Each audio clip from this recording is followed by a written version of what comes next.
صفحہ نمبر 10 ہے، آیت نمبر 16 مکمل ہوئی تھی، 17 نمبر آیت سے سبق شروع ہوا۔ اعوذ باللہ من الشیطان الرجیم، بسم اللہ الرحمن الرحیم، انا بلوناہم کما بلونا اصحاب الجنہ اذ اقسموا لیصرمنها مصبحین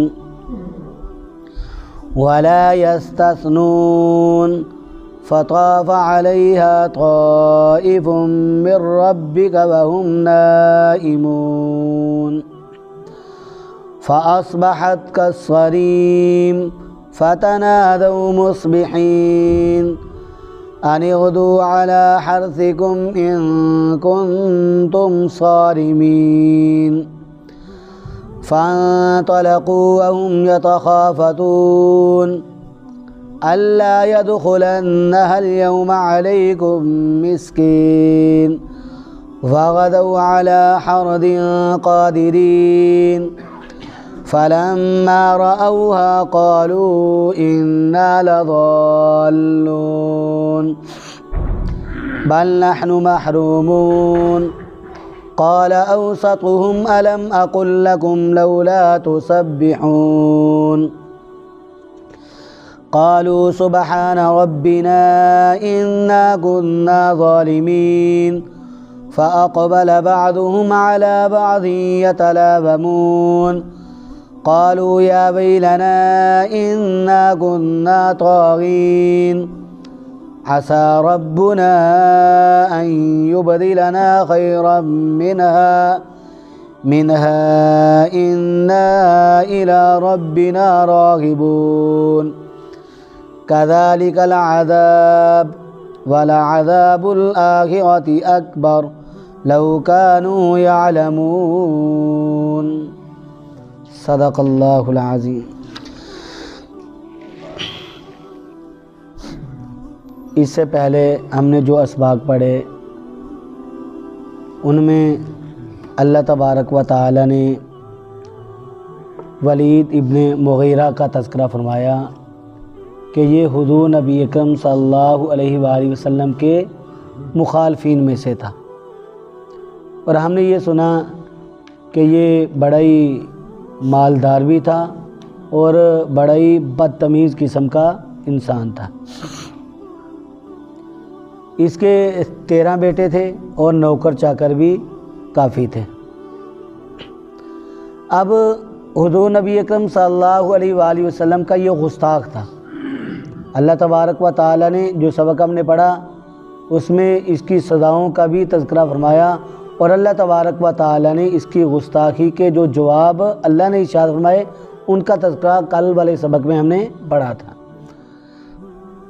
اب جب یہ اتنا امیر تھا اور اس کی اولاد بھی کافی تھی تو ذہن میں یہ بات آتی ہے کہ اس قدر گستاخ آدمی، سرکش آدمی، بدمعاش قسم کا آدمی، اس کو اللہ تبارک و تعالی نے مال بھی کثرت سے دیا تھا اور اولاد بھی کثرت سے دی تھی، یہ اللہ تعالیٰ کی اس پر اتنی عطا کیسے ہو؟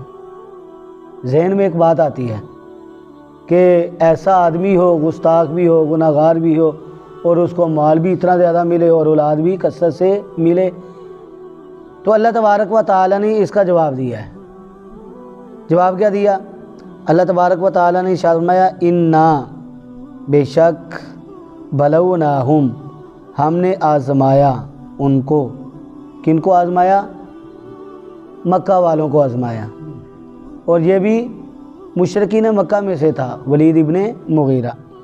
کما بلونا جیسا کہ ہم نے آزمایا اصحاب الجنہ باغ والوں کو۔ یہ باغ والے کون ہیں اور کہاں رہتے تھے؟ حضرت عبداللہ ابن مسعود رضی اللہ تعالیٰ عنہ فرماتے ہیں کہ باغ والے جو ہیں وہ حبشہ میں رہتے تھے، اور حضرت سعید ابن جبیر رحمہ اللہ تعالی جو کہ تابعین میں سے ہیں وہ فرماتے ہیں کہ یہ یمن میں رہنے والے تھے۔ اپنی اپنی تحقیق ہے۔ اللہ تبارک و تعالی نے باغ والوں کا یہاں پر تذکرہ فرمایا۔ یہ کون لوگ تھے؟ ایک آدمی تھا بڑا ہی پارسا، بڑا ہی نیک آدمی تھا، اس کے پاس باغ تھا، باغ میں بڑی درخت، اور اس کے پاس کافی کھیتی باڑی کا یہ کام کافی کرتا تھا، یعنی اپنی زمین ہے، اس میں باغ ہیں، اس میں اناج وغیرہ اگاتا ہے، اور اللہ تعالیٰ اس کو کثرت کے ساتھ پھل عطا کرتے تھے۔ جب اس کی فصل پکنے کا وقت آتا، درختوں کو پھل لگتا، اس کو اتارنے کا وقت آتا، تو یہ اتارنے سے پہلے لوگوں میں اس بات کا اعلان کرتا کہ جو غریب ہیں، مسکین ہیں، لاچار ہیں، وہ کل میں فصل کاٹوں گا یا فلاں دن فصل کاٹوں گا، وہ اپنا حق آ کر وصول کر لیں۔ لوگوں میں اس بات کا یہ اعلان کرتا تھا۔ اور تقسیم اس کی کیا تھی؟ فصل جب پک کر تیار ہو جاتی، پھل اس کو ملتا، تو اس کی تقسیم کیسے کرتا؟ ایک حصہ تو اپنی گھر کی ضروریات کے لیے نکال لیتا، دوسرا حصہ اپنی اس زمین کے لیے بیج وغیرہ نکالتا، یا گوڈی کے لیے، پانی کے لیے جو خرچہ ہوتا ہے اس کے لیے نکال لیتا، اور تیسرا حصہ جو ہے وہ غریب محتاج لوگ اور مسکینوں کے لیے نکالتا تھا۔ یہ اس کا معمول تھا۔ اس کے 3 بیٹے تھے، بیٹی اس کی کوئی نہیں تھی، تو یہ اپنے بیٹوں کو بھی ساتھ لے کر جاتا اور ان کو بھی واضح و نصیحت کرتا کہ اللہ تبارک و تعالیٰ مجھے کثرت سے یہ پھل عطا کرتے ہیں، اور اس کی وجہ کیا ہے کہ میں اس کو 3 حصوں میں تقسیم کرتا ہوں۔ ان کو نصیحت کرتا کہ تم بھی ایسے ہی کرنا، میرے طریقے پر چلنا، یہی اللہ کا حکم ہے۔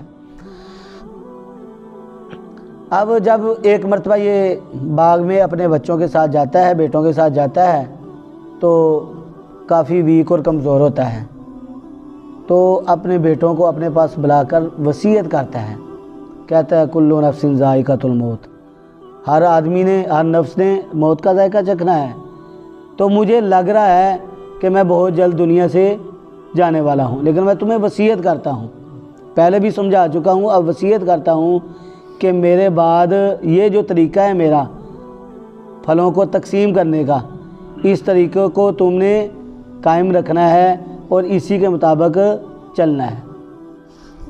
بیٹوں کو وصیت کی، اب دنیا سے چلا گیا۔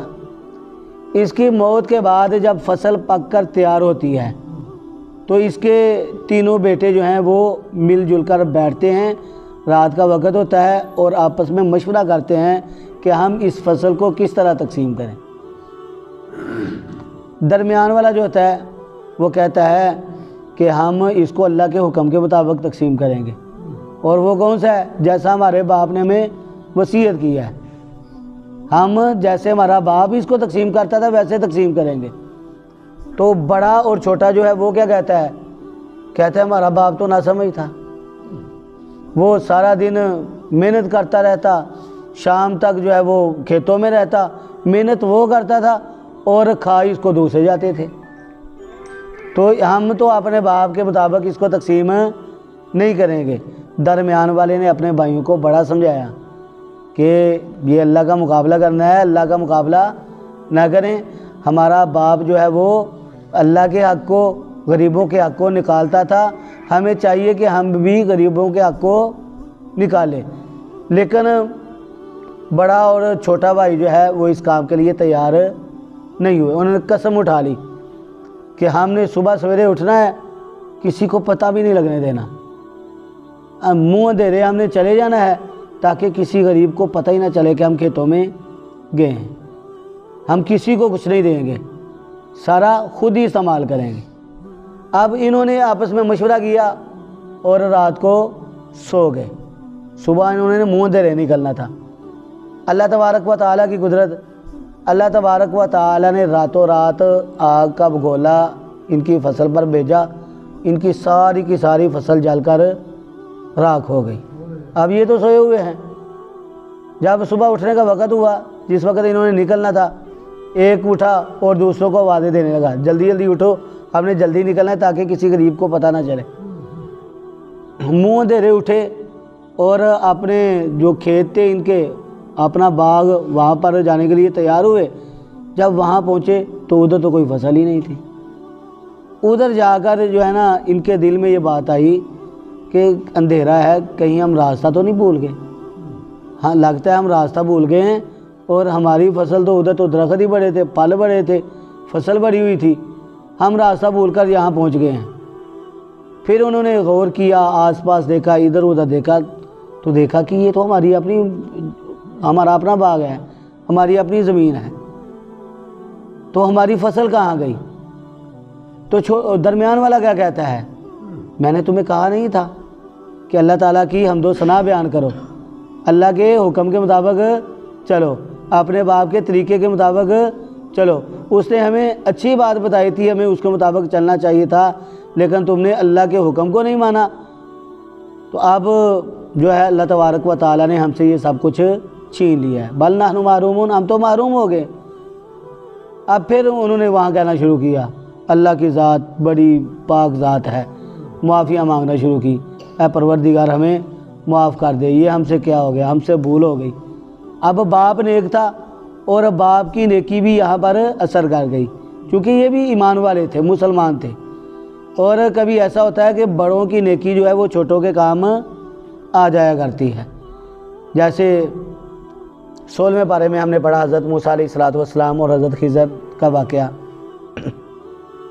کہ وہ ایک بستی سے گزر رہے تھے، بستی انطاکیہ سے، تو وہاں سے جب گزر رہے تھے تھک گئے، بھوک محسوس ہوئی، وہاں کے لوگوں سے کھانا مانگا تو انہوں نے کھانا دینے سے انکار کر دیا۔ اب اسی بستی سے گزرے ہیں تو راستے میں ایک دیوار آئی، اور دیوار گرنے والی ہے، حضرت خضر علیہ السلام نے اس دیوار کو سیدھا کر دیا۔ حضرت موسیٰ علیہ السلام کہنے لگے کہ آپ بستی والوں نے آپ کے ساتھ کیسا سلوک کیا ہے، ہمیں کھانے کو کچھ نہیں دیا، آپ کو چاہیے تھا کہ اس دیوار کو آپ مرمت کرنے کے ان سے معاوضہ لیتے، پیسے لیتے، تاکہ ہم کھانا خرید کر اس کو کھا لیتے۔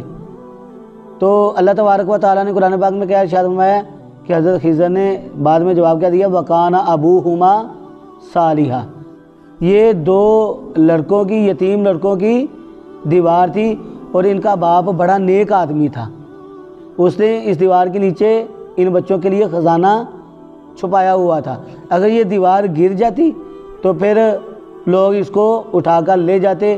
میں نے دیوار کو اس لیے سیدھا کیا کہ ان کا باپ بڑا نیک تھا، اور جو اس نے خزانہ ان کے لیے چھپایا ہوا تھا وہ بچوں کے ہاتھ آئے، کسی اور کے ہاتھ نہ لگے۔ تو بڑے لوگوں کی چھوٹوں کے لیے کوئی نیکی کام آ جاتی ہے۔ تو باپ ان کا نیک تھا، اور خود بھی جب ان سے غلطی ہو گئی، اللہ تعالیٰ سے معافی مانگی، تو اللہ تبارک و تعالیٰ نے ان کو اس سے بہتر باغ عطا کر دیا۔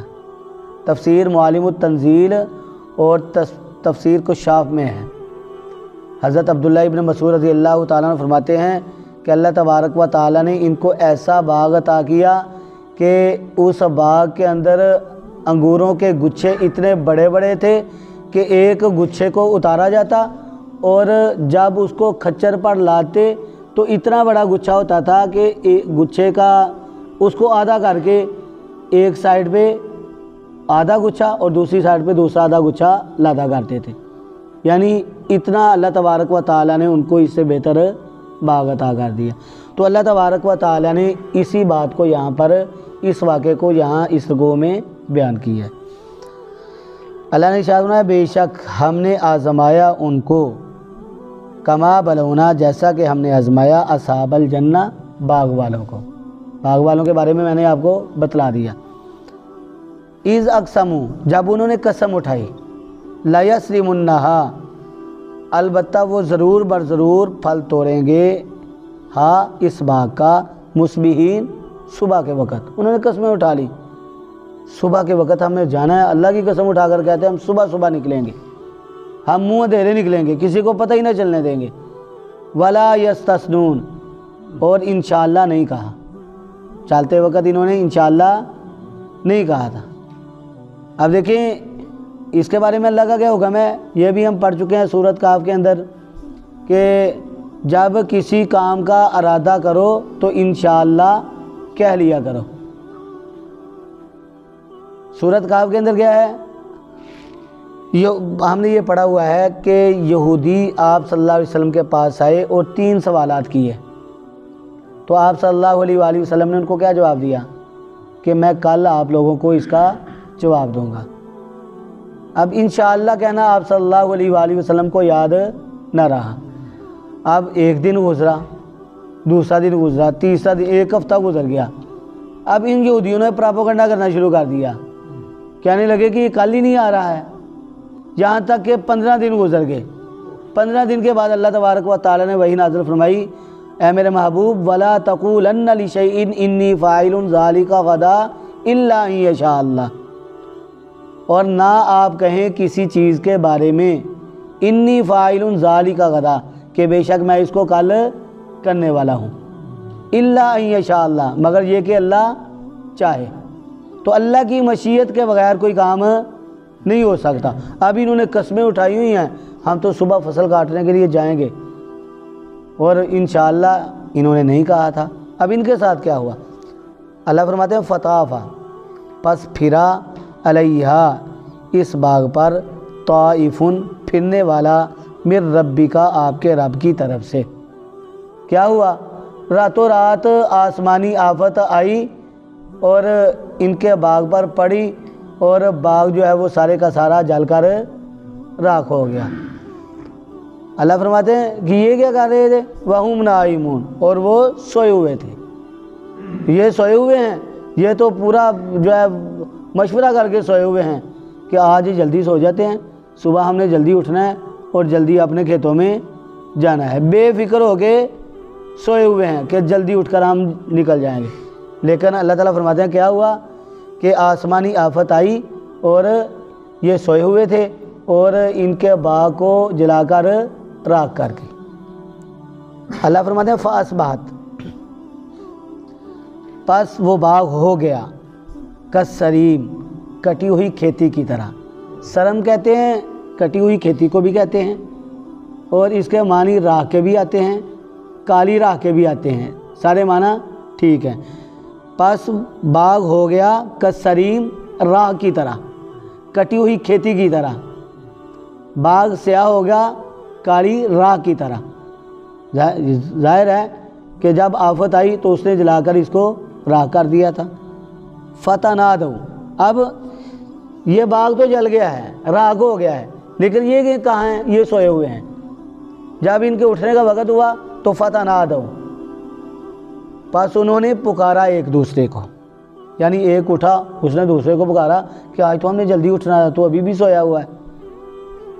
اس نے دوسرے کو پکارا، دوسرے نے تیسرے کو پکارا، جلدی سے اٹھو، تیار ہو جاؤ، کھیتوں میں چلیں۔ فتنادوا، پس انہوں نے ایک دوسرے کو پکارا، مصبحین، صبح کے وقت، جب صبح ہو رہی تھی انہوں نے ایک دوسرے کو پکارا۔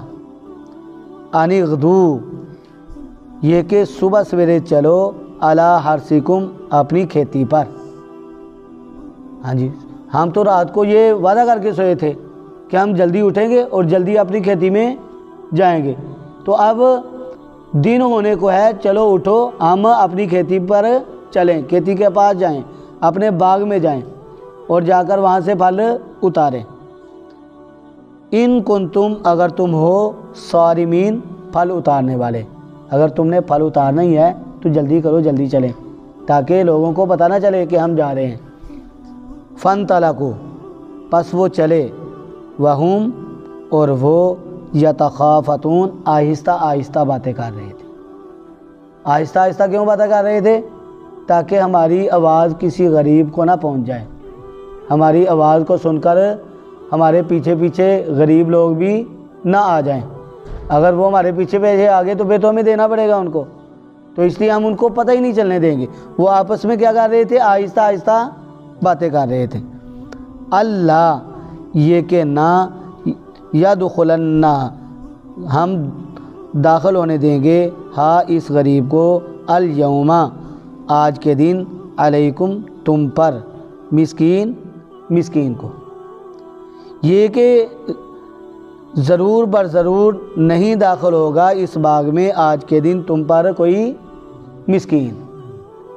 ہم یہ آہستہ آہستہ آواز میں باتیں کر رہے تھے، اور کیوں کر رہے تھے؟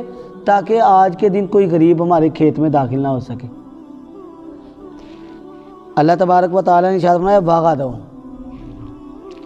اور وہ ہو گئے علی حدٍ غریبوں کو روکنے پر، قادرین قادر، وہ غریبوں کو اپنے کھیت میں داخل ہونے سے روکنے پر کیا ہو گئے؟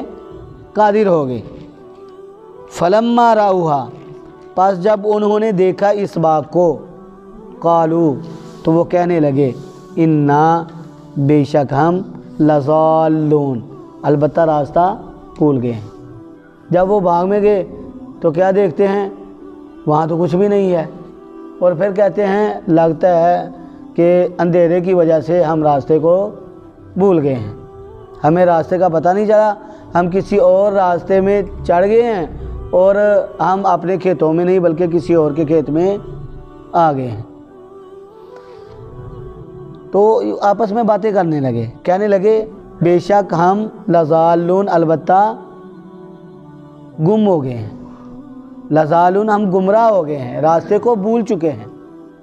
لیکن پھر انہوں نے آنکھوں کو ملا، آنکھوں کو کھولا، آس پاس دیکھا، ادھر ادھر دیکھا، تو انہوں نے دیکھا یہ تو ہمارے کھیتوں کا نقشہ ہے، یہ آس پاس تو یہی چیزیں تھیں، بس ہمارا کھیت ہمیں نظر نہیں آ رہا، یہاں درخت نہیں نظر آ رہے، یہاں فصل نظر نہیں آ رہی، باقی تو ساری چیزیں وہاں پر موجود ہیں۔ پھر کیا کہتے ہیں؟ کہتے ہیں بلکہ نحنو، ہم، محرومون، محروم کر دیے گئے ہیں، ہم تو فصل سے، پھل سے محروم ہو چکے ہیں۔ جب آپ نے کھیت کی یہ حالت دیکھی تو وہ جو درمیان والا تھا وہ بولا، قالا، کہا، اوسطہم، ان کے درمیانے نے، وسط کیا ہوتا ہے؟ اوسط کسے کہتے ہیں؟ درمیان کو، درمیان والے نے کہا، ان میں سے، یعنی 3 بھائی تھے، ان 3 میں سے جو درمیان والا تھا اس نے کہا، کیا کہا؟ علم، کیا نہیں، اقل، میں نے کہا تھا، لکم، تم سے، لولا تسبحون، کیوں نہیں تم حمد و ثنا بیان کرتے اللہ کی؟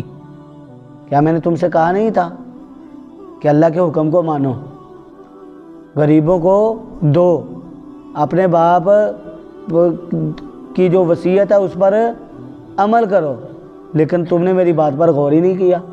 اب بتلاؤ تمہارے کھیت کا کیا حال ہو چکا ہے، اب تو ہم سب محروم ہو چکے ہیں۔ بھائیوں نے بات سنی تو وہ کہنے لگے، قالو، انہوں نے کہا، سبحانہ، پاک ہے، ربنا، ہمارا پروردگار، پاک ہے ہمارا رب، انا، بے شک، کننا، ہم ہیں، ظالمین، ظلم کرنے والے۔ ہاں، انہوں نے کیا کہا کہ ہمارا رب بڑا ہی پاک ہے، وہ تو سبحان ہے، بے شک ہم ہی ظلم کرنے والے ہیں، ہم نے گناہ کیا ہے۔ اور حدیث میں کیا آتا ہے؟ کلکم خطاؤن وخیر الخطائین التوابون، کہ تم سارے کے سارے کیا ہو؟ خطا کار ہو، گناہ گار ہو، اور اللہ تبارک و تعالیٰ کو وہ گناہ گار سب سے زیادہ پسند ہے جو اپنی خطاؤں سے معافی مانگتا ہے۔ ان لوگوں نے کیا کیا؟ اللہ تبارک و تعالیٰ سے معافی مانگی، اے پروردگار ہم سے بھول ہو گئی ہے، اپنی غلطی کا اقرار کیا ہے، اپنی غلطی کا اقرار کر کے رو رہے ہیں، اے پروردگار ہمیں معاف کر دے۔ تو اللہ تبارک و تعالیٰ نے ان کو معاف بھی فرما دیا۔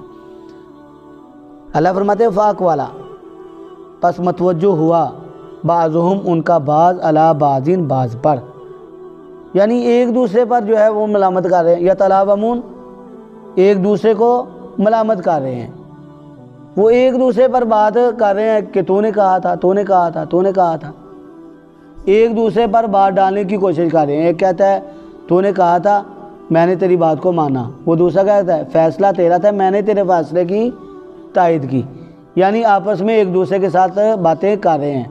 اور عموماً ہوتا بھی یہی ہے کہ جب مشورہ ہو تو کوئی اچھی بات ہو جائے، بہتر فیصلہ ہو جائے، بہتر رزلٹ آ جائے تو اس کی ہم اپنی طرف نسبت کر لیتے ہیں کہ میں نے ایسے کہا تھا، لیکن اگر نقصان ہو جائے تو پھر ہم دوسرے پر ڈالنے کی کوشش کرتے ہیں۔